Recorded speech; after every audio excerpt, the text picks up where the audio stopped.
Olá pessoal, aqui é a professora Ida e essa videoaula é para explicação e correção das atividades da semana 5 do PET volume 2 de Língua Portuguesa do 9º ano do Ensino Fundamental. Vem comigo! Então pessoal, o tema dessa semana é poema de cordel.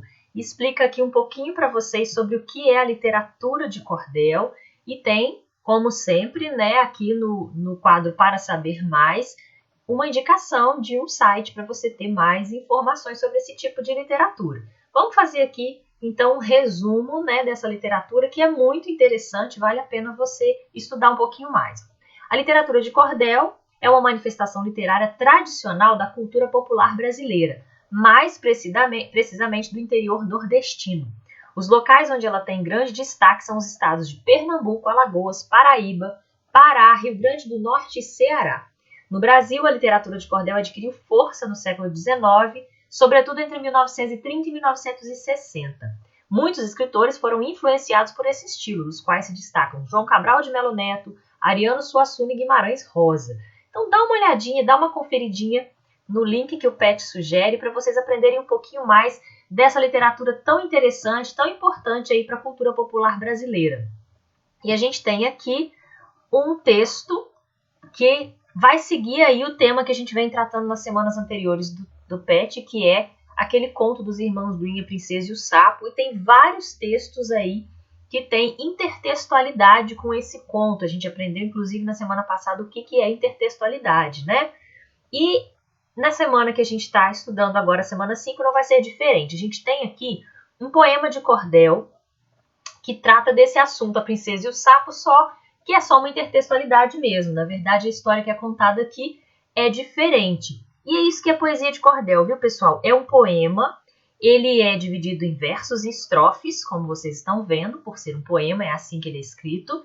Ele tem rima, ele tem ritmo, muita musicalidade, e ele conta uma história. Geralmente, essa história, ela tem a ver ali, ou com a cultura popular da região, ou ela pode trazer ali um ensinamento, E aqui a gente tem nessa história falando da Princesa e o Sapo, que fala sobre uma menina que tinha o sonho aí de encontrar o grande amor da sua vida. Eu não vou ler o cordel todo aqui com vocês, mas eu destaquei uns trechinhos para a gente ler, mais para a gente perceber um pouquinho da musicalidade, das rimas, e aqui a gente vai resumir rapidamente a história. Essa menina, então, ela gostava de shopping center, gostava de usar a internet, o Facebook, fazer amizades pela internet, e ela então começou ali a se relacionar com um rapaz pela internet. Ele mandava fotos e tal, ele era muito bonito, e eles se relacionaram por um bom tempo até que resolveram se encontrar, e quando se encontraram ela teve uma decepção porque ele não era tão bonito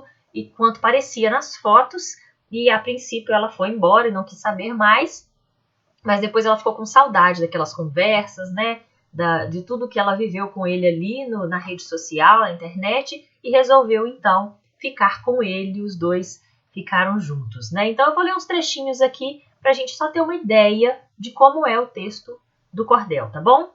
Era uma vez uma princesa que era um tanto diferente, daquelas de antigamente. Usava computador e frequentava shopping center, vivia conectada, não largava o notebook, e surgiu uma novidade, era um tal de Facebook. Olha aqui de novo agora quando ela resolve se encontrar com o rapaz. O rapaz que ela encontrou era muito diferente. Nas fotos que via e a deixava contente. Ele não tinha coroa e não montava um cavalo. Era magro, cheio de espinhas, gago e andava engraçado.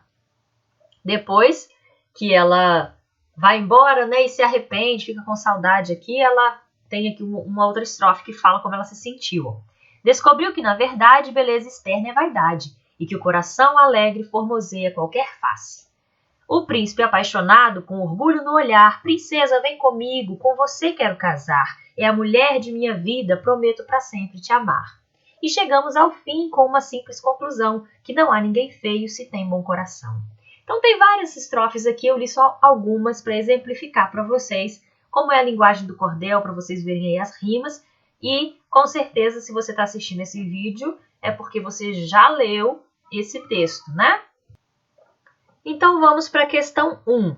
Embora seja constituído de histórias narradas em rimas, marcadas por ritmo, métrica e musicalidade, os textos de cordel trazem também a crítica social e temas atuais que estão fortemente ligados à vida do povo brasileiro. Letra A. Qual é a principal diferença entre os outros textos apresentados até agora e o poema de cordel A Princesa e o Sapo?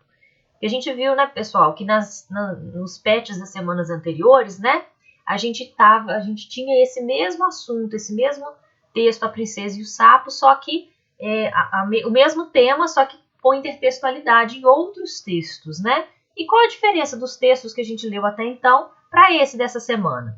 A gente pode dizer que os outros textos, todos eles, foram escritos em prosa. O que é um texto escrito em prosa? É aquele texto escrito em parágrafos, tá? E eles não contêm recursos poéticos. Já o poema de cordel, que nós lemos nessa semana do PET, foi escrito em versos e contém rima, ritmo e musicalidade, tá? Letra B. Quais os valores sociais ou que tipo de sociedade são expressos no poema?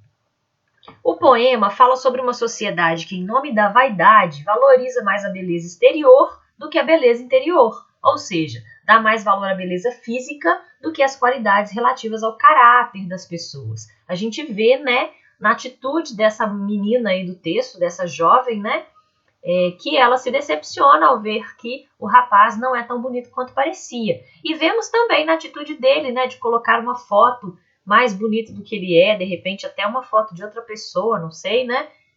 Também mostra ali a necessidade que as pessoas têm de parecer bonitas para serem agradáveis para as outras pessoas, né? Mas no final, né, tem aí a lição que ela aprende, ela, na verdade, no final da história, ela reconhece que o amor é o que vale mais, né? E na letra C, então, pede para a gente caracterizar a personagem principal, que é essa garota. É uma jovem bonita e vaidosa que gostava de coisas típicas dos adolescentes contemporâneos, né? Ela gostava o quê? De shopping center, de internet, e sonhava em encontrar o amor verdadeiro. Apesar de no princípio da história se mostrar uma jovem fútil e vaidosa, ela aprendeu a reconhecer o amor verdadeiro independente da beleza física, tá? Então a gente colocou aqui algumas características, você pode ter notado outras características, você pode ter explicado de outra maneira essas características, não necessariamente a sua resposta vai ficar idêntica à minha, ok? Continuando, a gente tem aqui um cartaz de um musical, A Princesa e o Sapo, e nesse cartaz a gente tem o título do musical, a gente tem uma explicação que é o conto dos irmãos Grimm cantado, né, e é do sertão brasileiro, tem o lugar onde vai ser apresentado, os horários e os dias da semana, né? São informações sobre uma peça teatral musical, tá? E aí algumas perguntinhas sobre esse texto. O texto acima é um cartaz de um musical, peça de teatro que combina música, canções, dança e diálogos falados. Letra A. Observando as informações fornecidas, qual é a finalidade de cartazes desse tipo? A finalidade desse tipo de cartaz é divulgar a apresentação da peça. Tá? Um cartaz de uma peça teatral tem o objetivo de divulgar a apresentação dessa peça. Pelas informações que a gente viu ali, a gente viu que esse é exatamente o objetivo dele. O cartaz pode ser decisivo quando necessitamos escolher uma peça ou um filme para assistir? Justifique sua resposta. Sim, um cartaz bem confeccionado, com texto e imagem que chamem a atenção e despertem a curiosidade, podem convencer o público leitor a assistir a peça, ou o filme, no caso, né? Da mesma forma, se a escolha da imagem e do texto não forem bem-sucedidas, leitores do cartaz podem ter uma impressão ruim da peça e escolherem não assisti-la. Tá? Então, a resposta aqui é sim, e essa é a justificativa. Até a próxima, pessoal! Se esse vídeo foi útil para você, inscreva-se no canal, curta o vídeo e compartilhe aí com seus colegas.